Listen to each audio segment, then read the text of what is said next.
I give you 10,000 naira every month, and every week you are still asking me for money to go and buy soup. Isn't it?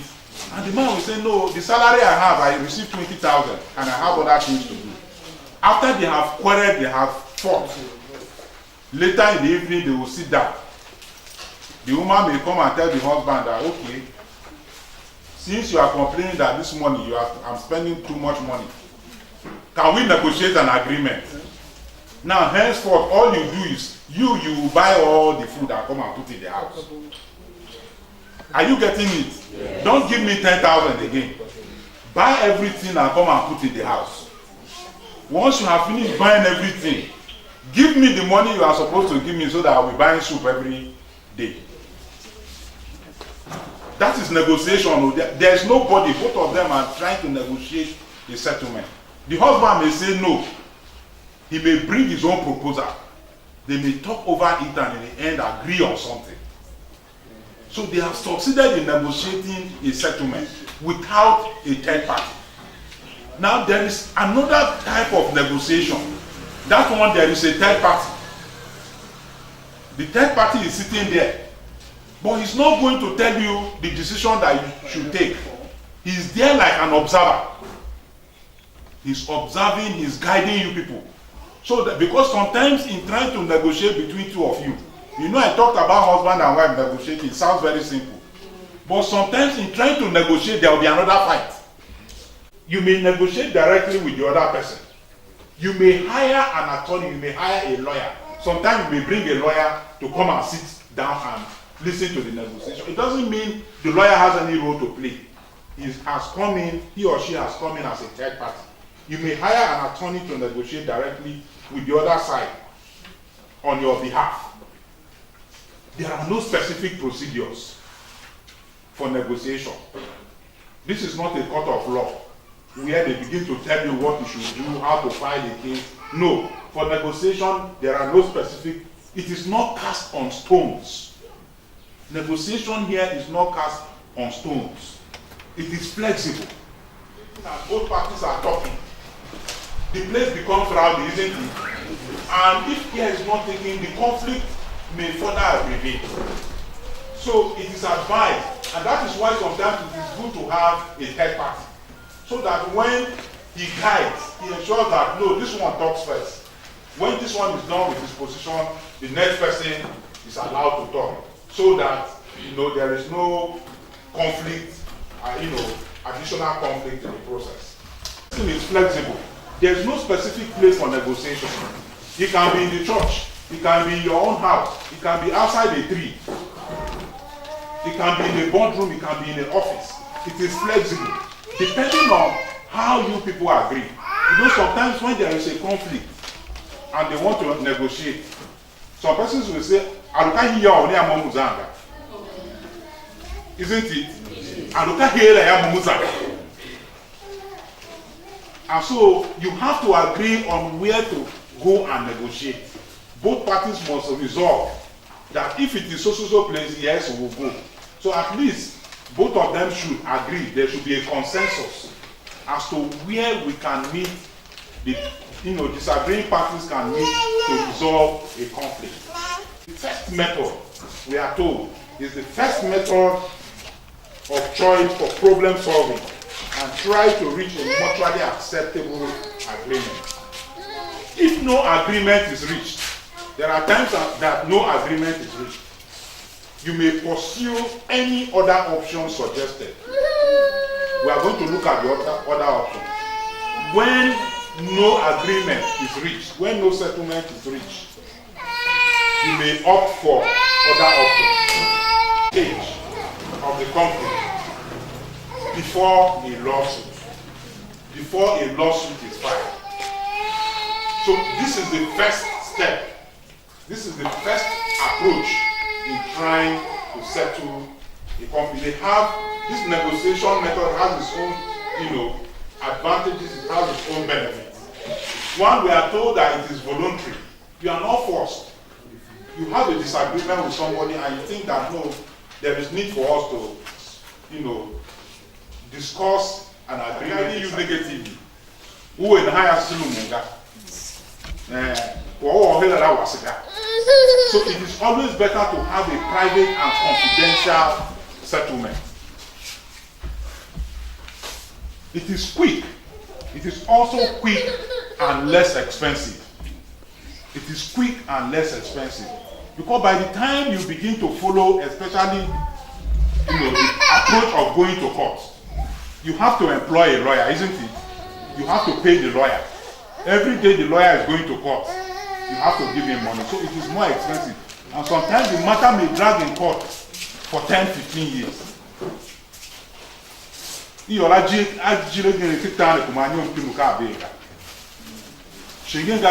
they are discussing the matter, the lawyer dies the judge dies in the process. A new judge is appointed and the case will begin again. And you have to be paying the lawyer. You have to spend so much money on it. So negotiation is less expensive. It is also quick because you can just sit around table or you can just sit with you negotiate with the disagreeing party, and the matter is resolved almost. It can also be enforceable. There are times you settle a matter. There are times you settle a matter, and when you settle a matter, you insist that put it in writing. Let us sign. Agreement bagenu kaida tumaila mami. Kanjavo, we are not in a court of law. But let me pay that that even more get kana wanyuma kana haga yagu mo na haga na ka ba peru na ha o get kana asatne e be na o e o kwa na sulu mo bange titagra so da so wa na ha ge ni tagra yo wa so that even me when there is any disagreement in future let do it tagra o yagu wo we na ha wa ne ko lu na ne aso kusa ni in court ba court be no. So it is also enforceable, and it can finally lead to a win-win. When you negotiate and settle, everybody is a winner. There is no winner, there is no vanquished. Everybody is a winner because you sit together and you agree. So how can I more hanazwa? You know you have a good case, but you lose on technical grounds. When you go home, will you be happy? No. The court has settled the matter, but deep inside of you, you are feeling terribly bad that you know that somebody ate your money, somebody cheated you. But in the end, you went to court and you lost again. And so the thing is still brewing inside of you. You are still feeling bad inside of you. And you are looking for an opportunity to come so that you will revisit the issue again. And so one small thing will happen and it will ignite that matter that was ended in court before, because it did not end in your favor. We have seen it happen. You have a good case, you go to court on technical grounds. The matter is thrown out. And so on and so forth. So this one negotiation leads to a win-win situation. The special person helps with communication and promotes reconciliation between the parties, which will allow them to reach a mutually acceptable agreement. A mediator here is appointed, but it must be acceptable to both parties. And it helps them in communicating and promoting reconciliation. Now, it is important for us to note that in choosing a mediator, both parties must accept, because the person needs to be very, very fair and objective. And so quite often you find some people, they prefer, if it's for a family issue, they prefer a pastor or a reverend father. They prefer an imam, because they feel that this one is a spiritual leader and he will speak the truth. He will tell you people the truth. He will guide the process very well because of his background as a man of God. Another person will say, no.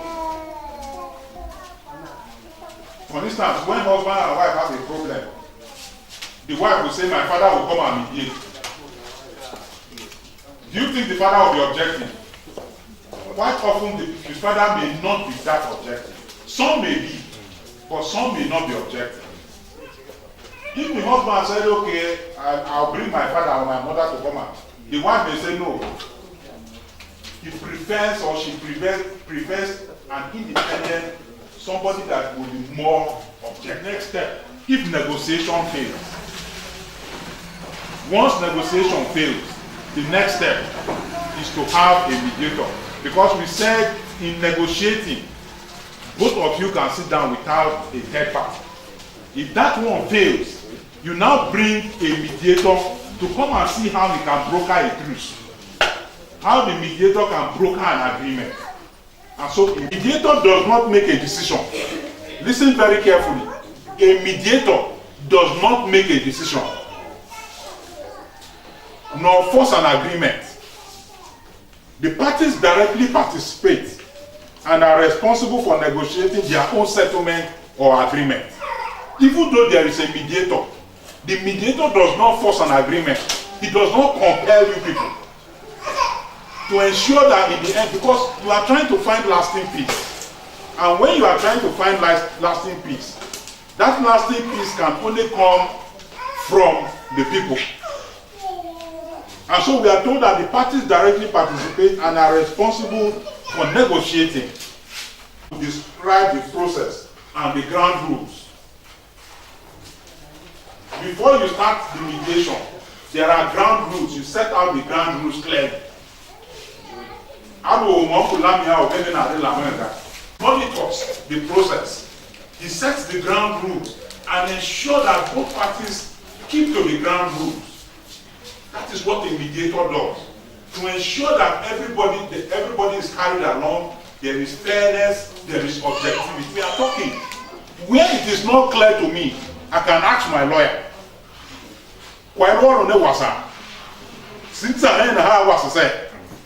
And so the lawyer will advise you on what to do. Or when you are going off track, the lawyer can also advise you on what to do. Mediation helps each side better to understand others' viewpoints or other points of view. Sometimes the mediator will meet separately with each side. Sometimes the mediator will meet separately. I also think I hear that. Who are over Yombla as a mediator? Who are over Yombla over Tuma? She needs a guy was a guy. So kai kwa la ma Yombla koso. Utsa hiya ongu da mana. Wiki de gudu ongu na ula mana. She we shengenga vetita we lu ba Tuma hi table mo mi. She kana hanga. Butu share kwa la kai je nyo kishimadido. So even when a mediator is appointed, it is difficult for the mediator to bring the people together. So there are times he needs to go separately. Convince these people, talk to them before they will finally agree to come and sit around table. So sometimes the mediator will meet separately with each side.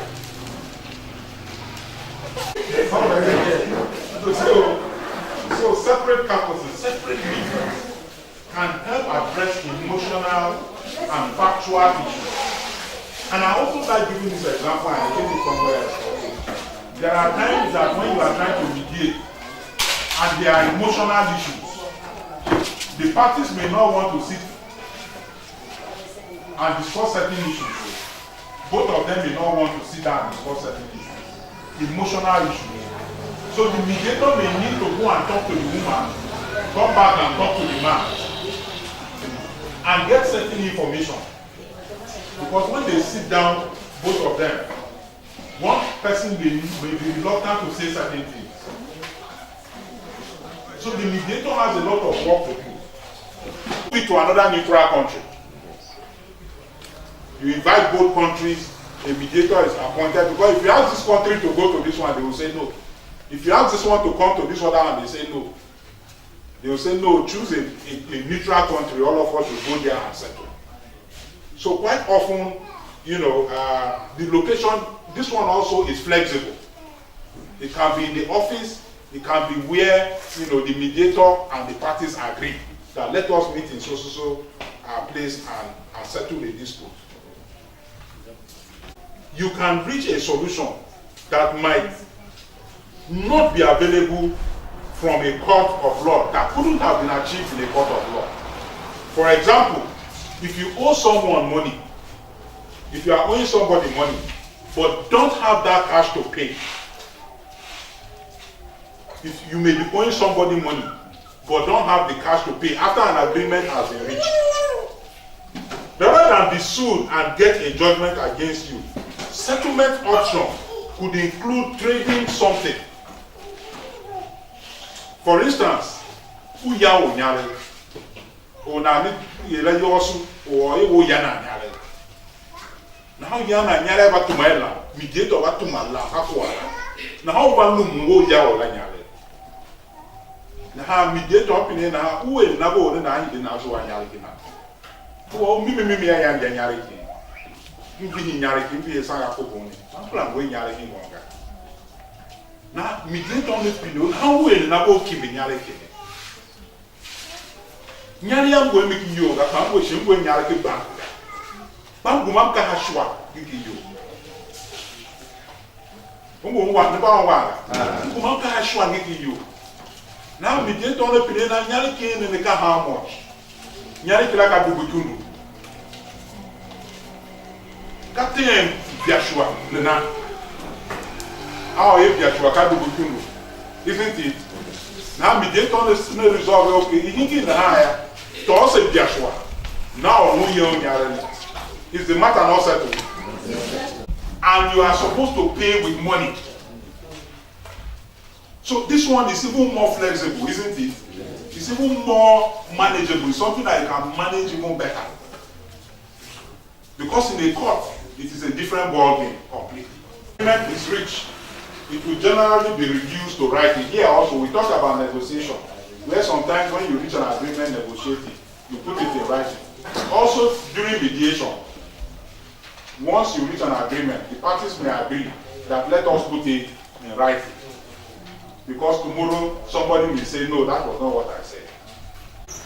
How many of you were born during the Civil War? Nigerian Civil War.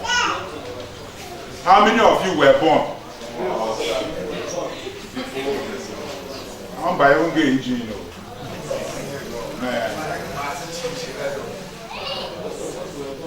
And some of you that were not born must have read the books about the Nigerian Civil War. And you are told that when disagreement started between Ojukwu and Gawan, Biafra versus Nigeria, they went to Ghana. And the matter was mediated in Ghana. An agreement was reached, isn't it? That agreement is referred to the Aburi Accord. It's referred to as the Aburi Accord. But even when they signed that agreement and came back, they still disagreed again.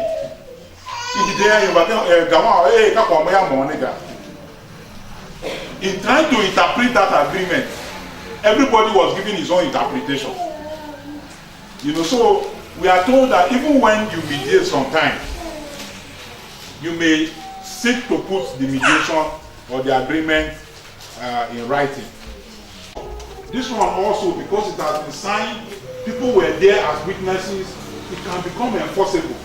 If in the end, people want to drag the matter to court. If in the end, the other party fails, you can still take the matter to court and say, no, this was the agreement that we reached. So it is enforceable. If there is no agreement, you have not lost any of your rights, and you can pursue other options. Even when you don't, in the end there is no agreement, you have not lost, because there are other options. We have talked about negotiation, isn't it? Now we are talking mediation. Other options are still available. And so this is what mediation is all about. There are so many ways. I know that as we are talking, some of you have been involved in mediating, in one dispute or the other, in one disagreement or the other. And so these are things, they are not cast on stones. They are flexible. The way one mediator will handle his own is not the way another mediator will handle. Because we are different people. The approach. For every mediation, the mediator may establish his own ground norms, his own rules that will guide the process. Here also there are benefits. There are major characteristics, there are major benefits benefits to be achieved during mediation. Let us look at everything. It gives you the opportunity to talk, and it also promotes cooperation. It provides a basis for two people to resolve their differences or their disputes. Like negotiation, it is voluntary, it is informal, it is flexible. It is voluntary, it is informal, it is flexible. It can also help in reducing hostility and so on and so forth. But when negotiation and mediation fail, you go to the next process. What is the next process? The next process is arbitration. That is the third one. What is arbitration? Arbitration is the submission of a disputed matter to an impartial person. This one is called the arbitrator, to an impartial person for decision. You recall that for the first two we said those people are there but they don't force you to take a decision. When you are negotiating, you are not forced. When you are mediating, you are not forced. But when you go to an arbitrator, he takes a decision for you. The mediator makes a pronouncement. It becomes final. The arbitrator controls the process. He listens to both parties and make a decision. It's like a trial. Only one side will prevail. It's like a trial. And so once he takes a decision here, it is final. Arbitrator takes a decision. Unlike the trial, appeal right of appeal are limited. Now, in a more formal setting, the arbitrator will conduct a hearing where all the parties will present their evidence.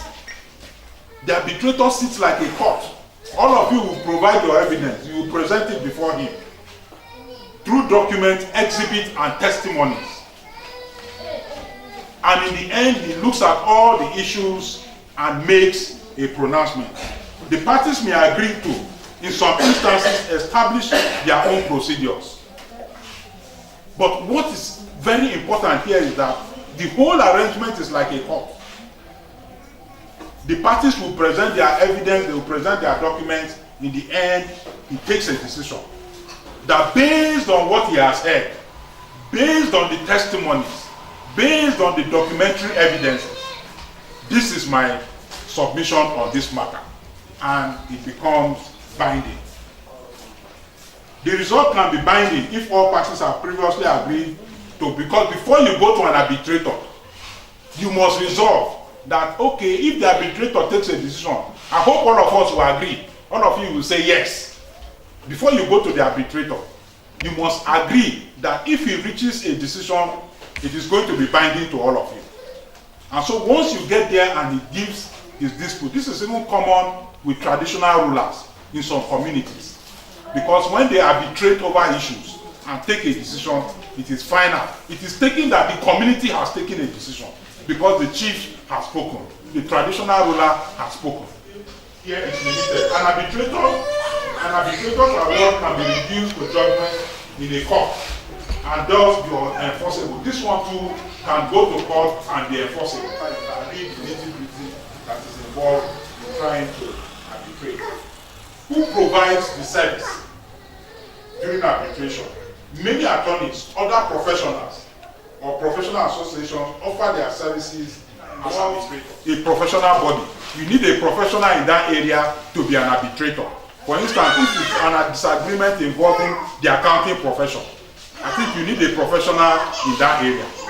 You know, so it depends on the subject under dispute. But we are told that many attorneys, that is lawyers, professionals, or professional associations, offer services as arbitrators. Typically, your attorney will select the arbitrator based upon the particular type of the dispute. That is what I just said. In complex and highly technical cases, often an arbitrator who is knowledgeable in that field is chosen. Here also, there are benefits, there are characteristics of arbitration. One of them is that it is also voluntary. Nobody forces you to go to arbitration. You have to agree to go to arbitration. But once you agree and get there, the decision of the arbitrator is final. If negotiation does not work, you go to mediation, you mediate. If that one does not work, you arbitrate. You go to an arbitrator. If finally this 3 doesn't work, what happens? You go to court of law, which is called litigation. The lawyer will go to court. You will not, basically the lawyer does the talking for you, except when you are called to the witness box. You present your lawyer, you present your evidence, you will cross-examine your opponent, you will bring witnesses, the witnesses will testify in court. Appealing not satisfactory to you, you go to the court of appeal. In the court of appeal also, the lawyer will handle most of these issues. You pay him for his professional services. He does that, both parties will do that. The court of appeal will deliver its own judgment. If it is not satisfactory to you, you will go to the Supreme Court, which is the last court. The Supreme Court will also listen to the issues as presented by your lawyer, and the Supreme Court will give its final verdict. Once that verdict is given, that matter is closed. It's more expensive. Sometimes the matter does not end the way, even both parties may not be even happy with the way the court will even settle the matter. Sometimes both parties are not satisfied. You took somebody to court that he had your 1 million. In the end, the court will say, jail, lock him for 2 months. Has not returned your 1 million. Has not returned your 1 million. Your generator was stolen. You took the person to court. Of course, your generator was recovered. But in the end, the court said the person should be jailed 2 weeks. You have spent money paying the lawyer to handle the matter. Is that a satisfactory one for you? No. And so that is why we keep, the idea of alternative dispute resolution has come into play. So that we can always settle disagreements without allowing them to escalate to that chaos. Except it is a spontaneous reaction. The spontaneous one, you just wake up, something happens, and for instance, somebody is driving and he knocks down an Okada. He didn't plan to come and knock down an Okada, they did plan. But because an accident has occurred, Okada boys have gathered and a fighting will ensue. That is spontaneous. It's not as if even the Okada people planned it. But most of the crises we have in our own environment, in our local communities, there are signals indicating that something wants to happen. There are indicators.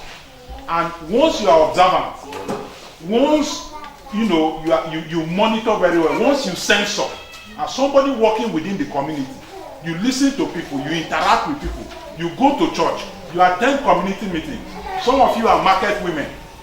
And so once the crisis begin to brew, you begin to know that something will happen. And so you need to nip that in the bud, prevent it from getting to the point where you need to negotiate, where you need to mediate, when you need to arbitrate, when you need to go to the first court of competent jurisdiction, the second court, and again the Supreme Court. So basically, this is what we mean by alternative dispute resolution. This is what we mean by early warning signal. And all these are methods of ensuring that our communities live in peace. Our communities live without rancor. People don't live, like we said, conflicts are inevitable. But as human beings and as citizens, all we need to do is to ensure that we continue to ensure that there is peace within our locality.